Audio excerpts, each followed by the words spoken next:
Hi all, അസ്സലാമു അലൈക്കും. Welcome to JM triplets. ഇപ്പോൾ ഞാൻ വന്നിട്ടുള്ളത് വെറൈറ്റി ആയിട്ടുള്ളൊരു സ്നാക്കിൻ്റെ റെസിപ്പി ആയിട്ടാണ് കേട്ടോ. അത് നിങ്ങൾക്ക് എല്ലാവർക്കും ഇഷ്ടപ്പെടുന്ന ഉറപ്പാണ് കേട്ടോ. സൂപ്പർ ടേസ്റ്റാണ്, കഴിക്കാൻ ഈസി ആയിട്ട് തന്നെ നമുക്ക് ഉണ്ടാക്കിയെടുക്കാനും പറ്റും. അപ്പോൾ അതെങ്ങനെ ഉണ്ടാക്കുന്നതെന്ന് കണ്ടു നോക്കാം. അത് ഞാനിവിടെ ആദ്യം ഒരു ബൗൾ എടുത്തിട്ടുണ്ട്. ഈ സ്നാക്ക് ഉണ്ടാക്കിയെടുക്കാൻ ഏറ്റവും മെയിൻ കാര്യം എന്ന് പറയുന്നത് ഗോതമ്പ് പൊടിയാണ് കേട്ടോ. ഞാനിവിടെ 1 കപ്പ് ഗോതമ്പ് പൊടിയാണ് എടുത്തിട്ടുള്ളത്. ഇനി അതിലേക്ക് ആവശ്യത്തിനുള്ള ഉപ്പ് ചേർത്ത് കൊടുത്തിട്ടുണ്ട്. ഞാനിവിടെ ഒരു 1/2 ടേബിൾ സ്പൂണ് ഉപ്പാണ് ചേർത്ത് കൊടുത്തിട്ടുള്ളത് കേട്ടോ. അതിനുശേഷം 2 ടേബിൾ സ്പൂണ് വെളിച്ചെണ്ണയും കൂടി ഒഴിച്ച് കൊടുത്തിട്ടുണ്ട്. നല്ലോണം മിക്സ് ചെയ്ത് കൊടുക്കാം. ഇതിലേക്ക് കുറേശ്ശെ ആയിക്കാണ്ട് വെള്ളം ഒഴിച്ച് കൊടുക്കാം കേട്ടോ. എന്നിട്ട് നമ്മൾ ചപ്പാത്തി മാവിൻ്റെ ആ ഒരു രീതിയിൽ വേണം ഇതൊന്ന് കുഴച്ചെടുക്കാൻ. നല്ല സോഫ്റ്റ് ആയിട്ട് വേണ്ടിട്ട് ഇതൊന്ന് കുഴച്ചെടുക്കാൻ. അപ്പോൾ ഈ രീതിയിൽ നല്ലോണം ഒന്ന് കുഴച്ചെടുക്കുന്നുണ്ട്. ഒരുപാട് വെള്ളം ചേർക്കേണ്ട, കുറച്ച് ഈച്ച ഒഴിച്ചാൽ മതി കേട്ടോ. ഇതാണ് ഈ രീതിയിൽ നല്ലോണം ഒന്ന് സോഫ്റ്റായി വന്നിട്ടുണ്ട് കേട്ടോ. ഇനി ഞാനിത് 2 ബോളായിക്കാണ്ട് ഒന്ന് മാറ്റിയെടുക്കുന്നുണ്ട്. നമ്മൾ സാധാരണ ചപ്പാത്തിയൊക്കെ ഒന്ന് പരത്തിയെടുക്കുന്ന പോലെ തന്നെ കുറച്ച് ഗോതമ്പ് പൊടി ഒന്ന് ആക്കിയതിന് ശേഷം ഒന്ന് പരത്തിയെടുക്കുക കേട്ടോ.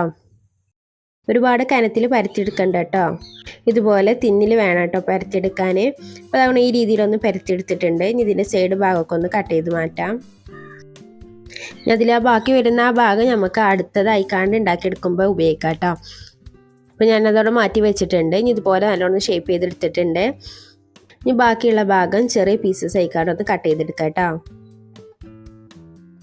ഞാനിത് ഈ രീതിയിലാട്ടോ ഷേപ്പ് ചെയ്തെടുക്കുന്നത്. ഒരു സ്ക്വയർ ഷേപ്പിലൊന്ന് കട്ട് ചെയ്തതിന് ശേഷം അതിൻ്റെ 2 അറ്റം ഉണ്ടല്ലോ, 2 കോർണറും കൂടി വെച്ചേക്കാണ്ട് ഈ ഒരു രീതിയിലൊന്ന് മടക്കി വെച്ചിട്ടുണ്ട്. ഞാൻ ബാക്കിയുള്ള മറ്റേ 2 കോർണറും ഇതുപോലെ ഒന്ന് ജോയിൻ ചെയ്ത് കൊടുക്കട്ടോ.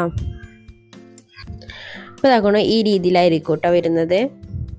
ഈ ഒരു ഷേപ്പ് നമുക്ക് വളരെ പെട്ടെന്ന് തന്നെ ഉണ്ടാക്കിയെടുക്കാൻ പറ്റും കേട്ടോ. ഇനി ബാക്കിയുള്ളതും കൂടി ഈ ഒരു ഷേപ്പിൽ തന്നെ ഉണ്ടാക്കിയെടുക്കാം.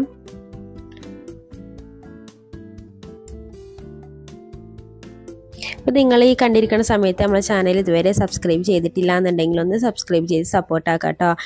വീഡിയോ ഒക്കെ ഇഷ്ടമാകുകയാണെന്നുണ്ടെങ്കിൽ ഒന്ന് ഫ്രണ്ട്സിനും റിലേറ്റീവ്സിനൊക്കെ നമ്മുടെ ചാനലൊന്ന് ഷെയർ ചെയ്തും കൂടി കൊടുക്കാം കേട്ടോ. അപ്പോൾ അതുകൊണ്ട് എല്ലാതും ഞാൻ ഈ രീതിയിലൊന്ന് ആക്കി വെച്ചിട്ടുണ്ട്. ഇനി നമുക്കിതൊന്ന് നല്ലോണം ഒന്ന് വേവിച്ചെടുക്കണം. അത് ഞാനിവിടെ ഒരു കടായി എടുത്തിട്ടുണ്ട്. ആ കടായിലേക്ക് വെള്ളം ഒഴിച്ച് കൊടുത്തിട്ടുണ്ട് കേട്ടോ. ആ വെള്ളം നല്ലോണം തിളച്ച് വന്നതിന് ശേഷം ഈ ഒരു സ്നാക്ക് ഇതിലേക്ക് ഇട്ടതിന് ശേഷം നല്ലോണം ഒന്ന് വേവിച്ചെടുക്കണം. ഇപ്പോൾ തൊട്ട് വെള്ളം നല്ലോണം തിളച്ച് വന്നിട്ടുണ്ട്. ഇനി ഓരോന്നായിട്ട് ഇതിലേക്ക് ഇട്ട് കൊടുക്കാം.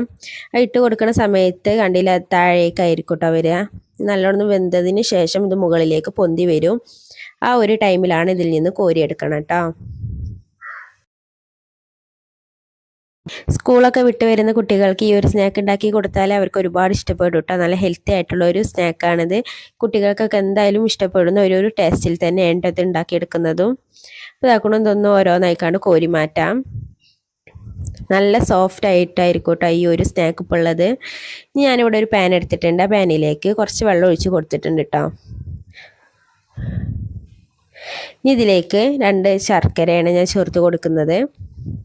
നിങ്ങൾക്ക് ഒട്ടേറെ മധുരം വേണമെന്നുണ്ടെങ്കിൽ അതിനനുസരിച്ച് ചേർത്ത് കൊടുക്കട്ടോ. ഞാനിവിടെ 2 അച്ച് ശർക്കരയാണ് വെച്ചിട്ടുള്ളത്. അപ്പോൾ ഇതാക്കണം നല്ലോണം മെൽറ്റായി വന്നിട്ടുണ്ട് കേട്ടോ. ഇനി അടുത്ത ഞാൻ ഇതിലേക്ക് ചേർത്ത് കൊടുക്കുന്നത് 1/2 കപ്പ് തേങ്ങയാണ് കേട്ടോ. ഈ ഇടുന്ന തേങ്ങയിൽ ശർക്കര വെള്ളം നല്ലോണം പിടിച്ച് വരണം കേട്ടോ. എന്നിട്ട് ആ വെള്ളമൊക്കെ ഒന്ന് വറ്റി വരണം. ആ ഒരു ടൈം വരെ നല്ലോണം മിക്സ് ചെയ്ത് കൊടുക്കും വേണം കേട്ടോ. ഈ നോൺ സ്റ്റിക്കിൻ്റെ പാൻ അല്ലാന്നുണ്ടെങ്കിൽ നമുക്ക് കൈ വിടാതെ തന്നെ ഒന്ന് ഇളക്കി കൊടുക്കാം. ഇതിലേക്ക് ഞാൻ നല്ല ഫ്ലേവറിന് വേണ്ടി നല്ല ടേസ്റ്റിനൊക്കെ വേണ്ടിയിട്ട് ഒരു നുള്ളി ഏലക്കായ്പ്പൊടിയും കൂടി ചേർത്ത് കൊടുക്കുന്നുണ്ട് കേട്ടോ. നിങ്ങൾക്ക് ഇതിൻ്റെ ഫ്ലേവർ ഇഷ്ടമല്ല എന്നുണ്ടെങ്കിൽ ചുക്കും പൊടി ഉണ്ടെന്നുണ്ടെങ്കിൽ ആ ചുക്കിൻ്റെ പൊടി ഇട്ട് കൊടുത്താലും മതി. ഇനി ഇതൊന്നും ഇല്ലയെന്നുണ്ടെങ്കിലും കുഴപ്പമൊന്നുമില്ല കേട്ടോ. ഇതായിട്ട് ചെറുതായിട്ടൊന്ന് വെള്ളമൊക്കെ ഒന്ന് വറ്റി വന്നിട്ടുണ്ട്. കളറൊക്കെ ഒന്ന് മാറി വന്നിട്ടുണ്ട് കേട്ടോ. ഈ ഒരു ടൈമിൽ ഞാൻ ചെറിയ ഇതായി കട്ട് ചെയ്തെടുത്ത കാഷ്നട്ടാണ് ചേർത്ത് കൊടുക്കുന്നത്. ഇതാട്ടോ നല്ലോണം ഒന്ന് വെള്ളമൊക്കെ ഒന്ന് വറ്റി വന്നിട്ടുണ്ട്. ഈ ഒരു ടൈമിൽ നമുക്ക് സ്നാക്ക് ഇതിലേക്ക് ഇട്ട് കൊടുക്കാം കേട്ടോ. എന്നിട്ട് നല്ലോണം ഒന്ന് മിക്സ് ചെയ്ത് കൊടുക്കാം. ആ തേങ്ങ ഒക്കെ ആ ഒരു സ്നാക്കിൻ്റെ മുകളിലാകുന്ന വിധത്തിൽ നല്ലോണം മറിച്ചിട്ട് മിക്സ് ചെയ്ത് കൊടുത്തിട്ടുണ്ട് കേട്ടോ.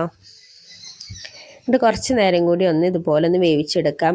അതിലുള്ള കുറച്ച് വെള്ളം കൂടി ഉണ്ട്. ആ വെള്ളം കൂടി ഒന്ന് വറ്റുന്ന വിധത്തിലൊന്ന് വേവിച്ചെടുക്കാം കേട്ടോ. അതുകൊണ്ട് ഈ രീതിയിലൊന്നായി വന്നിട്ടുണ്ട്.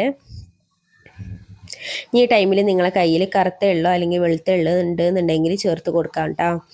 ഇതാകണോ ഇനി ഒരു പാത്രത്തിലേക്ക് മാറ്റി കൊടുക്കാം. ഇനി ഞാനിവിടെ ഒരു പാത്രത്തിലേക്ക് മാറ്റി കൊടുത്തിട്ടുണ്ട് കേട്ടോ. ഞാൻ അതിൻ്റെ മുകളിൽ ജസ്റ്റ് ഭംഗിക്ക് വേണ്ടിയിട്ട് മാത്രം കാഷ്യൂനട്ട് ചെറുതായിട്ട് കട്ട് ചെയ്തും കൂടി ചേർത്ത് കൊടുക്കുന്നുണ്ട്. അപ്പോൾ ഇന്നത്തെ വീഡിയോ ഇത്ര ഉള്ളൂ കേട്ടോ. എല്ലാവർക്കും ഇഷ്ടമായെന്ന് വിചാരിക്കുന്നു. ഇഷ്ടമായിക്കണമെന്നുണ്ടെങ്കിൽ ഒന്ന് ലൈക്ക് ചെയ്ത് സപ്പോർട്ടാക്കാം. നാളെ ഇൻഷാ അല്ലാഹ് മറ്റൊരു വീഡിയോ ആയിട്ട് വരാം. ബൈ. അസ്സലാമു അലൈക്കും.